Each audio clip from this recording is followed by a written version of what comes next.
रितु, कहाँ जा रही हो? सुधा के घर एक पार्टी है उसके यहाँ। ऐसे कपड़े पहनकर सुधा के घर जा रही हो? क्यों, क्या खराबी है इन कपड़ों में भैया? ट्रेंडिंग के हिसाब से ही तो है। भूमिका, भूमिका, क्या ये, क्या है ये? किस तरह के कपड़े पहनकर ये घर से बाहर जा रही है? अगर ये मेरे सामने इस तरह के कपड़े पहनकर घर से बाहर जा रही है तो इसका मतलब है मेरे ऑफिस चले जाने के बाद मेरे पीठ पीछे ये कॉलेज कोचिंग क्लास में भी ऐसे ही कपड़े पहनकर जाती होगी। हाँ, जाती तो है ऐसी ड्रेसेस पहन के। अब मैंने कई बार मना भी किया, अब ये नहीं मानती हैं तो मैं चुप हो गई। चुप क्यों हो गई? मुझे क्यों नहीं बताया? एक्शन क्यों नहीं लिया?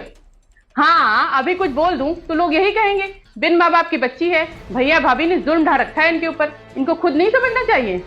अरे दुनिया क्या समझेगी इससे मतलब नहीं है। तुमने अपनी जिम्मेदारी क्यों नहीं समझी? प्लीज आप लोग अपना ड्रामा बंद करेंगे?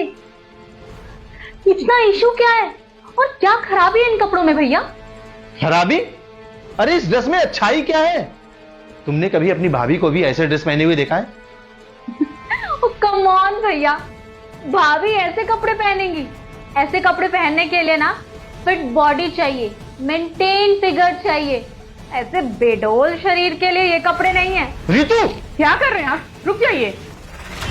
और रितु, ऐसे घटिया कपड़े पहनने के लिए मेंटेन बॉडी और फिगर का होना जरूरी नहीं है। ऐसे घटिया कपड़े पहनने के लिए आंखों में बेशर्मी होनी चाहिए।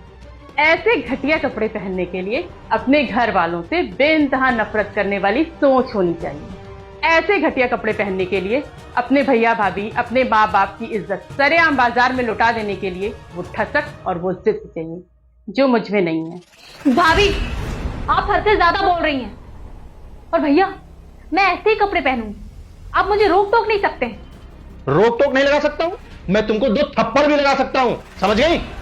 और मुझे तो हैरानी इस बात की हो रही है कि भूमिका ने आज तक तुमको 2 थप्पड़ क्यों नहीं लगाया, या मुझे क्यों नहीं बताया? मम्मी पापा के जाने के बाद हमने तुम्हारी परवरिश में कोई कमी नहीं रखी। हमेशा अपनी बेटी की तरह हम दोनों ने तुमको पाल कर रखा है। सबसे अच्छे कॉलेज में पढ़ाता हूं, सबसे अच्छी कोचिंग क्लास ज्वाइन करवा रखी है। तुम्हारी भाभी तुमसे घर का एक भी काम नहीं करवाती है। छोटे से घर में रहते हैं हम लोग, सिर्फ एक बेडरूम है, लेकिन वो बेडरूम हमने तुम्हें दे रखा है। हम पति पत्नी हैं, फिर भी हम इस हॉल में सोते हैं। क्यों? ताकि तुम अच्छे से पढ़ाई लिखाई कर सको, इस गरीबी से बाहर निकल जाओ, अच्छे घर में तुम्हारी शादी हो सके। लेकिन अगर तुम्हारा सारा ध्यान इस ऊल जलूल ट्रेंडिंग फैशन पर रहेगा, सारा दिन तुम सोशल मीडिया में घुसी रहोगी, तो बेटा आज के 5 साल के बाद तुम आज के दिन को लेकर बहुत पछताओगे। लेकिन भैया, मेरी सारी सहेलियां ऐसे कपड़े पहनती हैं। अपने भाभी के सर पर हाथ रखकर कसम खाओ और बताओ कि तुम्हारे कॉलेज की, तुम्हारी कोचिंग की टॉप 10 ब्रिलियंट लड़कियां जो पढ़ने में ब्रिलियंट हो, वो ऐसी ड्रेस पहनकर आती हैं? नहीं ना बेटा, फैशन की शुरुआत फिल्मों से होती है, और फिल्मों में तुमने देखा होगा कि हीरोइन हमेशा सादे कपड़े में होती है। उसके आसपास की जो 10 लड़कियां होती हैं ना, वो ऐसे ऊल जलूल छोटे कपड़े पहनी होती, ताकि हीरो उनको देखे, मगर हीरो उनको घास भी नहीं डालता है। क्यों?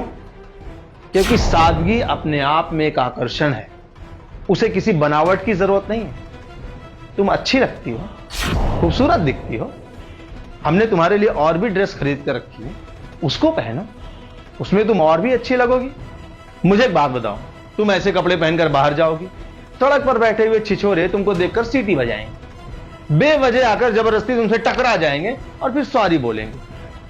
हम किसको किसको नैतिकता का पाठ पढ़ाएंगे? इससे अच्छा है कि हम खुद अपनी मर्यादा में रहें, हमारे माँ बाप, भैया भाभी ने जो संस्कार दिए हैं उन संस्कारों में रहें।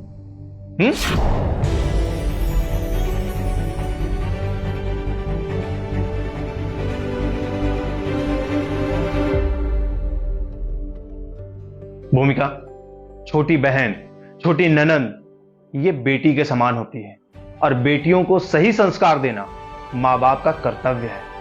इस कर्तव्य से कभी पीछे मत हटना, वरना एक दिन बहुत पछताना पड़ेगा, मैं बता दे रहा हूं। कितनी अच्छी लग रही है हमारी गुड़िया रानी, है ना? ऐसी ही ड्रेस पहना करो, हमें भी अच्छा लगेगा और बाहर वालों को भी अच्छा लगेगा। अब चलो जल्दी से 1000 रुपए दे दो।